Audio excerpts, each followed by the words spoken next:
See, I got to go back and listen to this record now, especially now that you told me how the chorus came together. And I want to listen to that undertone of the party vibe with the people in the room. I'm going to listen specifically for that right after this interview. For sure. You know, I should have asked you this earlier. How big was your deal? What did you sign for? My deal, I am friends with DJ Paul Stewart to this day. That's my guy. You don't know what you don't know. That's my disclaimer. You don't know what you don't know. All right. Even a bad deal is what you agree to. Okay. That's word for somebody out there. Even if you got a bad deal, you got hustle, whatever, a deal is normally what you agree to. So I agreed to a deal that my first album deal was for $160,000. I created the This Is How We Do It album for $160,000. Let me get clarity now, on this. The deal from Def Jam was probably around $300,000, $400,000. But I went through Power Move Productions, and Paul had a house in Hollywood, in the Hollywood Hills, where he was throwing parties with that Coolio and I, God rest his soul, that we were going to. But yeah, I got. You got 160. Now, how much, if you don't mind me, because you know the record industry like I do, $160,000 back in them days, it's still very low. You don't know what you don't know. Is that because in 2022, recording the album is pennies. I mean, it's very low compared to what it was back in 95. Was that just your recording budget, or was that also your advance and everything else lumped into that 160? Prez, I didn't get an advance. That was everything. I came to Paul. Get out of here. Paul, and actually I'm lying because it wasn't 160. I want to say it was 130. It was literally, I came to Paul. Paul said, yeah, Def Jam's giving you a deal. They offer you 130,000. So I'm like, okay, I got my lawyer and everything. I'm like, okay, 130. Okay, let's shoot for 300 then. Like, I can do that for 300. And Paul was like, nah, money, you don't understand. Like, this is not a negotiation. Like, it's 130, take it or leave it. And I'm like, I got a new lawyer. And me and him are both looking at each other like, this is 130. Like, I guess we got to take it. So we took the deal at 130,000. It wasn't 160, it was 130. And literally, I got my first advance. I think it was like 40,000 of that 130. And it came like on December 31st, 1993. Like the day before the New Year. So it was a great tax write-off for the label or whatever. It was terrible for me because right at the very last day of the year, I get this $40,000 that comes, floating into my life. And I basically took that 40,000 and I invested in studio equipment, the MPCs and the keyboards and stuff. I used that 40 and I'm in the studio right now looking at Planet Fat and looking at the Proteus. And this is all rack-mounted stuff that I had in my studio. And OG took me from being a church musician and helped me become a producer. Okay, you took a very, very popular that children's story was a hit record. It wasn't just pop. Like you said, back in them days, that record was spinning between 2 and 3 a.m. every night, every club. How expensive was the sample? Because I'm running through the numbers in my head. $130,000 don't go too far. When you're trying to put together a full album. So I know Slick Rick was signed to Def Jam, so the sample clearance was easy. Rick was also locked up, I believe, right around that same time. So maybe he needed the money. How much did you have to spend on that sample?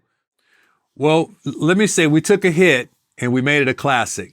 And Rick and his wife, Mandy, they are my friends. Me and Kristen, we are friends with them, their marriage, their lives. We do life together. So the fact that my mentor, the guy that I look at and looked up to, is a guy that I get to do life with now it's an honor, man, to even say that Def Jam allowed me to use the sample and they cleared it. The challenge was, understand we're talking samples now.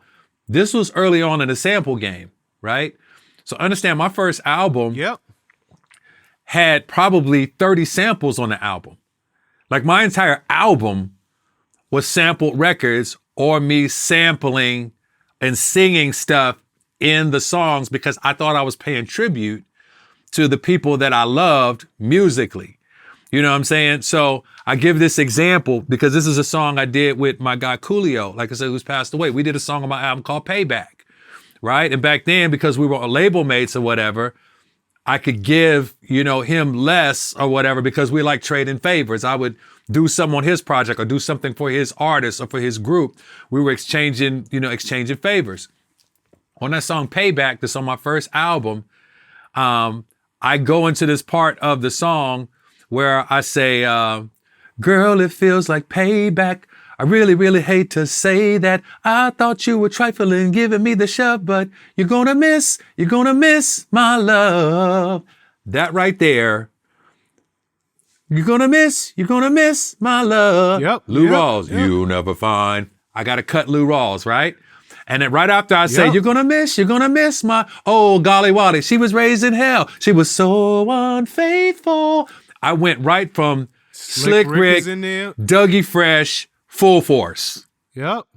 So in a matter of 4 bars, I got samples from Lou Rawls, Dougie Fresh, Slick Rick, Full Force. That one song, Payback, had 17 of my 30 samples off that album. Wow.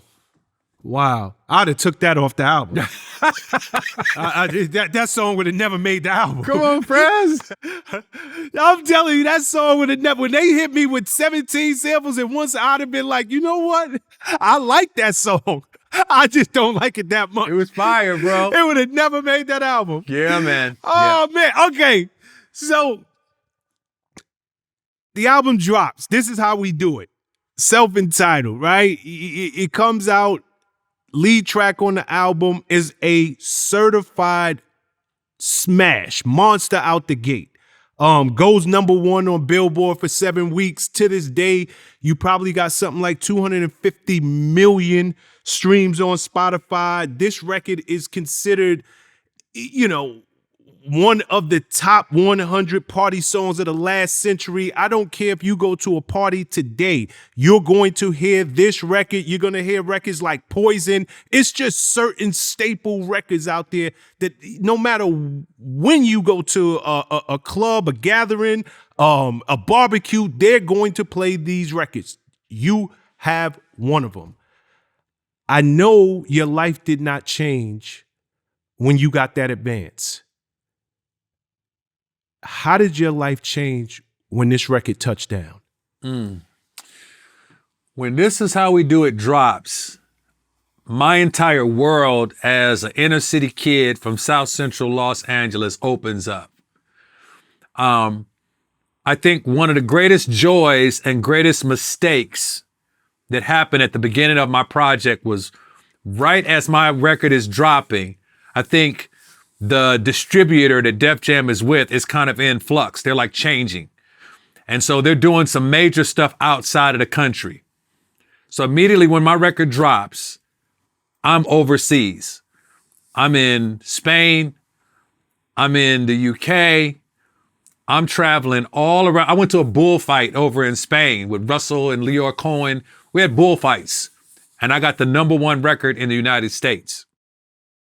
There was a concert over there with Elton John performing for the new distributing company that was there. And they are there. Elton John is performing right before he drops into Benny and the Jets in this packed club over in like Spain somewhere. He says, yeah, my label mate has the #1 record in the nation right now in the US. So I got to give a shout out to my man, Montell Jordan. This is Sir Elton. This is a kid from South Central. I got Sir Elton John You know what I'm saying? Shouting me out over in Spain, right? So we're traveling the world when this song touches down, but where we didn't capitalize was when I got the #1 song in America, I never hit like Arsenio. I never hit Saturday Night Live. I never capitalized on the American success and the bigness of that record because I was out with the label, you know, hamming it up with the record label executives, all celebrating this big win of this record, but I wasn't there to celebrate the bigness of the record here in the States. So literally when that record dropped, I became a world traveler, and my world opened up that the world is so much bigger. Remember, I never went a block up or 3 blocks behind 4th Ave and Slauson, right? Pepperdine opened my world up a little bigger. And then after that, now Def Jam's got me over at bullfights in Spain. And I'm learning, you know what I'm saying, a lot of different words and a lot of different cultures. And probably the one word that I didn't learn at the time, I didn't learn it until much later, but I should have learned it early on, is recoupable. Absolutely. Absolutely. Every artist needs to underline that, bold it, highlight it, and you think you're out there on the road. You think all them free meals, wonderful 5-star hotels you're staying in, car services, all of that stuff is on the house. Recoupable. Recoupable. That is a word they should teach every recording artist from the gate.